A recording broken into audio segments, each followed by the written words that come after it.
Hello, dear students, and welcome to a new English lesson. This lesson is for the 8th grade. We are going to talk about heroes, and I am Ivana Bokavšek, your English teacher today.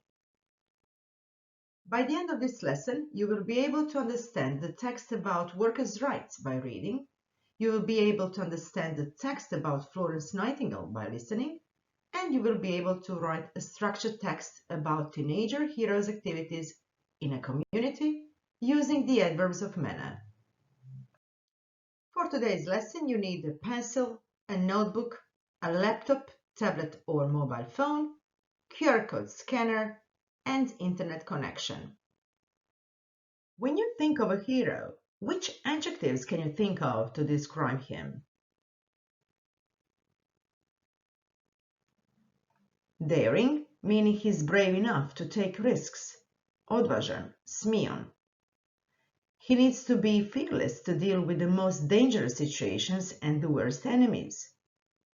Cheeky, slightly rude or disrespectful, but in a charming or amusing way, to cope with challenging obstacles. Drzak. Committed, he is loyal and willing to do his best to all good that he believes in. Well-built. He takes part in fights against evil, so it is definitely required. That's a hero. On the other hand, we've got a worker who hasn't got any superpowers, but we can describe him as persistent. He certainly continues doing something even when facing difficulties. Dedicated, predan. He gives a lot of time and energy to what he does because he believes his work is very important. Unselfish. We can say that the less he has, the more he shares with other people because he understands the needs of people troubled by the lack of money. Dignified, dostoyanstven. He seriously and calmly does his work, therefore he deserves respect. Hardworking. He needs to be hardworking to do all amount of work. That's a worker.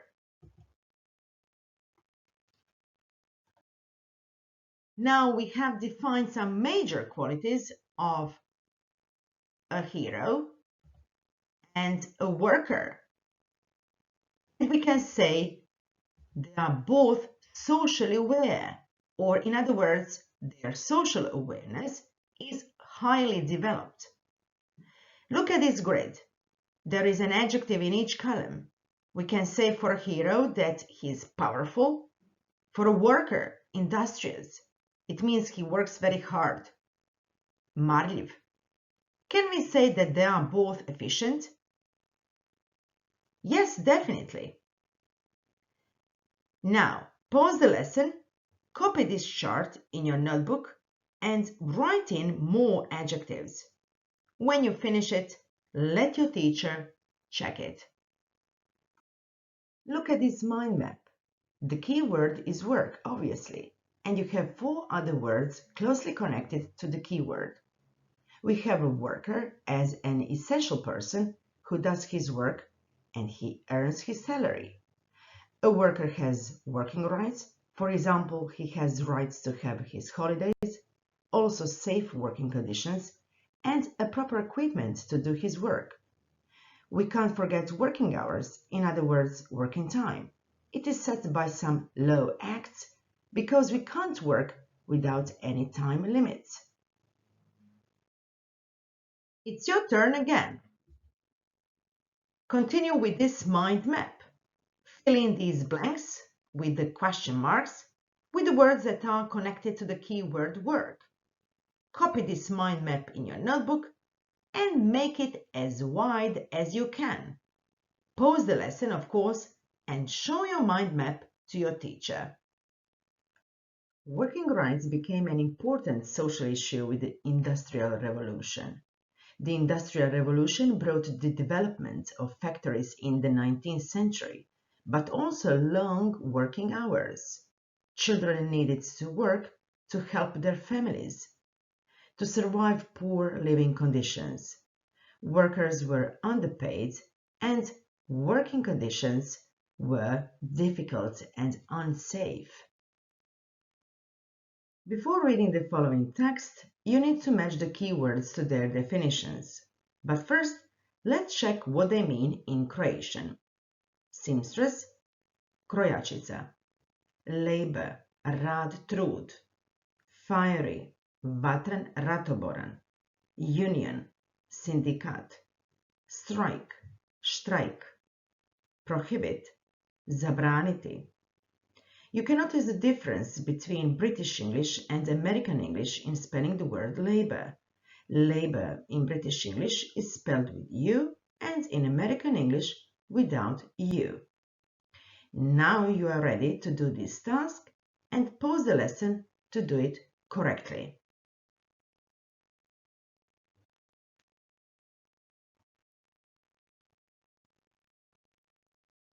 Let's check your answers. Seamstress, a woman whose job is sewing and making clothes. Labor, difficult work, especially when it involves hard physical effort. Fiery, showing a very strong feeling. Union, organization that represents the people who work in a particular industry and protects their rights. Strike, a period of time when workers refuse to work because of disagreements with an employer about working conditions, low salary, or long working hours. Prohibit, to forbid something by law. Pause the lesson again and copy these words and their definitions in your notebook. Good work! Here you will read 5 paragraphs and your task is to put them in the right order. Put the number next to each one. Pause the lesson to read them all at your own pace.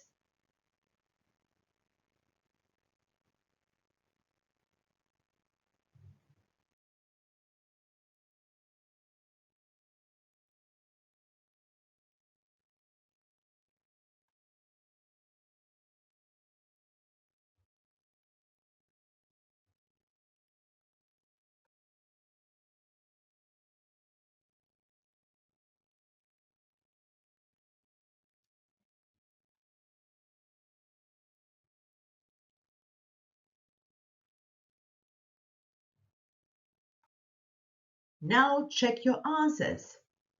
1D, 2A, 3E, 4B, 5C. Good work! Let's get back to the text. You need to copy these sentences in your notebook and find the sentences in the text referring to these words in bold. When you find them, copy them in your notebook. Take a look at this example. She was an unselfish fighter. The sentence in the text referring to the word unselfish is, she devoted herself unselfishly to prohibit it. Share your work with your teacher, and of course, you need to pause the lesson to do this task properly. Adverbs of manner ili prilozi načina odgovaraju na pitanje kako se neka radnja odvija. Vidjet ćemo prvo kako se tvore pravilni prilozi, odnosno regular adverbs. Mary was very careful about the meetings. Mary organized the meetings carefully. She was an active leader. She stood up actively for workers' rights. She was very gentle with children. She behaved gently towards children. Her speeches were easy to understand. She gave speeches easily. Kako se tvore pravilni prilozi?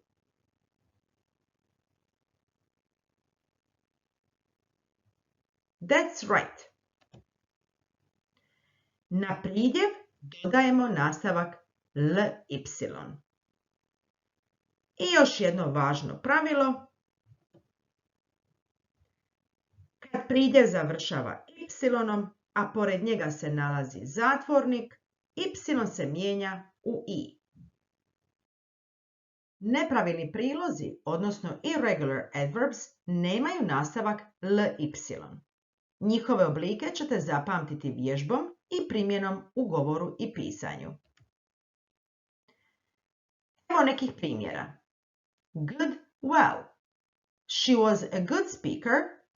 She spoke on workers' rights well. Fast, fast. Her speeches made fast changes. She changed workers' lives fast. Hard, hard. Her work was very hard. She worked very hard. Now you need to tell me which adjectives you used to make these adverbs. Personally, well, angrily.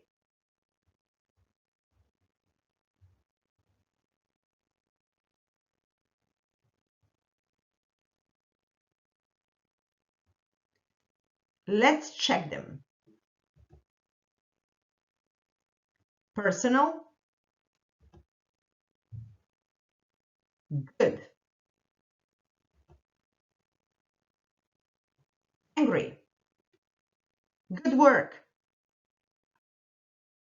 More practice leads us to a better understanding. So, form the adverbs using these adjectives.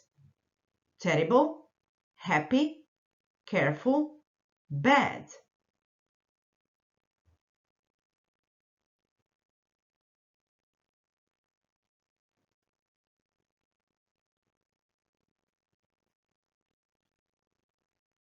So the answers are terribly,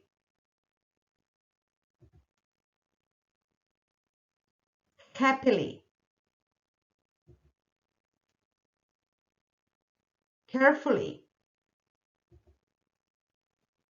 badly. Good job! Now pause the lesson and copy these pairs in your notebook. For more practice, follow this link bit.ly/AOMJM or just scan this QR code. We've got another text about remarkable Florence Nightingale, the lady with the lamp. Your task is to copy these titles and put the number of the paragraph next to the right title while you are listening. The titles are The Lady with the Lamp, a field hospital consultant in the American Civil War, her fast promotion, improving medical statistics, setting up a modern nursing school, the Italian connection. Of course, you can pause the lesson and repeat it to do this task. Paragraph 1. Florence Nightingale was a British nurse born in 1820 in Florence in Italy. She was helping actively poor and ill people in the village nearby her home from a very young age.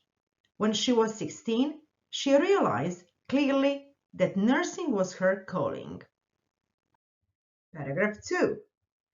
In the early 1850s, she took a nursing job. She did it so well that her employer promoted her to superintendent after just 1 year of working there. Her health was in danger after working very hard during the cholera infection. She largely helped to improve hygiene practices and lower the number of dying people then. Paragraph 3. In the Crimean War in 1853, she made a team of 34 nurses and left for the British base hospital in Turkey. She did her best to set hygiene conditions there to the level that wounded soldiers could recover fast, and she spent every minute taking care of the patients. In the evenings, she used to walk with a lamp continuously to check her patients and show them an endless compassion. The soldiers started calling her the Lady with the Lamp, moved by her unselfish love and care. Paragraph 4. She established St. Thomas Hospital and Nightingale Teaching School for Nurses in 1860. She was known as the founder of modern nursing and a social reformer.